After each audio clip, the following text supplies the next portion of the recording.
ഒരു particular mail I ഡിയിൽ നിന്നും നിങ്ങൾ റിസീവ് ചെയ്യുന്ന എല്ലാ മെയിൽസും ഓട്ടോമാറ്റിക്കലി ഒരു ലേബലിലേക്ക് ഒരു ഫോൾഡറിലേക്ക് എങ്ങനെയാണ് റിസീവ് ചെയ്യുക, ജിമെയിലിൽ എങ്ങനെയാണ് അത് റിസീവ് ചെയ്യുക എന്നുള്ളത് ഡീറ്റെയിൽ ആയിട്ട് നോക്കാം. സെറ്റിംഗ്സിലേക്ക് വരിക. ഇവിടെ കാണുന്ന സി ഓൾ സെറ്റിംഗ്സ് എന്നുള്ളത് ക്ലിക്ക് ചെയ്ത് കൊടുക്കുക. ഇവിടെ ഫിൽറ്റേഴ്സ് ആൻഡ് ബ്ലോക്ക്ഡ് അഡ്രസ് എന്നുള്ളതിൽ ടാപ്പ് ചെയ്ത് കൊടുത്തതിന് ശേഷം ഇവിടെ കാണുന്ന ക്രിയേറ്റ് എ ന്യൂ ഫിൽറ്റർ എന്നുള്ളത് ടാപ്പ് ചെയ്ത് കൊടുക്കുക.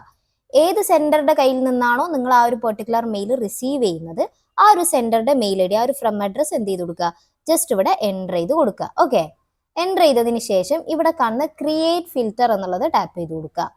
ഓക്കെ, ആ ഒരു പെർട്ടിക്കുലർ സെൻഡർ സെൻഡ് ചെയ്യുന്ന മെയിൽസ് ഒക്കെ നിങ്ങൾക്ക് ഇൻബോക്സിൽ വരേണ്ട ആ ഒരു ലേബലിലേക്ക് മാത്രം വന്നാൽ മതി എന്നുണ്ടെങ്കിൽ സ്കിപ്പ് ദ ഇൻബോക്സ് എന്നുള്ളത് നിങ്ങൾക്ക് എന്ത് ചെയ്ത് കൊടുക്കുക, ടാപ്പ് ചെയ്ത് കൊടുക്കുക. Okay, also apply filters zero matching conversation. അതായത് ഇതിന് മുമ്പും ആൾ സെൻഡ് ചെയ്തിട്ടുള്ള മെയിൽസ് ഒക്കെ നിങ്ങൾക്ക് ആ ഒരു പെർട്ടിക്കുലർ ലേബലിലേക്ക് വരണം എന്നുണ്ടെങ്കിൽ ഈ ഒരു ഓപ്ഷനും എനേബിൾ ചെയ്ത് കൊടുക്കുക. അതിനുശേഷം ആ ഒരു ലേബൽ ക്രിയേറ്റ് ചെയ്യണം. അതായത് ഏത് ഫോൾഡറിലേക്കാണോ ഏത് ലേബലിലേക്കാണോ അത് വരേണ്ടത്, അത് റിസീവ് ആവേണ്ടത്, ആ ഒരു ലേബൽ ക്രിയേറ്റ് ചെയ്യാൻ വേണ്ടിയിട്ട് ഇവിടുത്തെ ഈ ഒരു ഡ്രോപ്പ് ഡൗൺ ടാപ്പ് ചെയ്ത് കൊടുത്തതിന് ശേഷം ന്യൂ ലേബൽ എന്നുള്ളത് ടാപ്പ് ചെയ്ത് കൊടുക്കുക.